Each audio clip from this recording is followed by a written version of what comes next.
السلام عليكم ورحمة الله وبركاته. أهلا ومرحبا بكم متابعيني الكرام. زي ما عودناكم كل يوم بفيديو عن الأسعار في السوق المصري، والفيديو ده خصصناه إلى أسعار الأرز الشعير الرفيع والعريض والأرز الأبيض الرفيع والعريض. قبل ما نبدأ بدعوكم إلى الاشتراك في القناة وتفعيل زر الجرس وعمل لايك أو إعجاب على الفيديو عشان يقترحوا نظام اليوتيوب ويوصل لأكبر عدد من الناس والكل يستفيد ويعرف السوق ماشي ازاي. واستأذنكم تكتبوا لنا في التعليقات وتقولوا لنا الأسعار اللي موجودة في المكان أو المحافظة اللي انت فيها، زي الأسعار اللي هقولها لحضراتكم دلوقتي ولا بتختلف من مكان إلى آخر. يلا بينا نبدأ أسعار اليوم. اليوم السبت الموافق 26/11/2022. أسعار الأرز الشعير الرفيع وصال إلى أرض المضرب. يتراوح سعر الطن الشعير الرفيع وصال إلى المضرب من 9000 إلى 9200 وصال إلى أرض المضرب.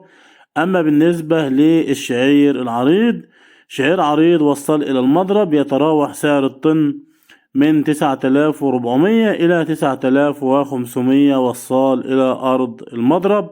أما بالنسبة لأسعار الأرز الأبيض، أرز أبيض رفيع كسر من 8 ل10%، بضاعة زيت وبخار وسيرتكس بضاعة أعلى جودة، يتراوح سعر الطن من 14,400 إلى 14,600 من أرض المضرب.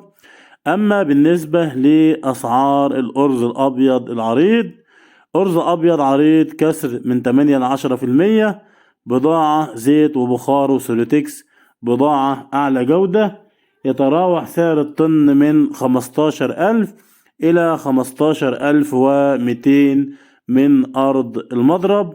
وبكده يكون عرضت لحضراتكم أسعار الأرز الشعير الرفيع والعريض والأرز الأبيض الرفيع والعريض اليوم السبت الموافق 26/11/2022 في السوق المصري.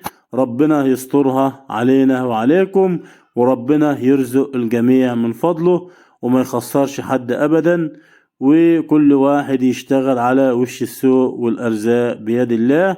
كان معاكم حمد السيد، قناة منوعات البلدي. ما تنسوش الاشتراك في القناة وتفعيل زر الجرس وعمل لايك أو إعجاب على الفيديو عشان يوصل لغيرك والكل يستفيد ويعرف السوق ماشي ازاي. السلام عليكم ورحمة الله وبركاته.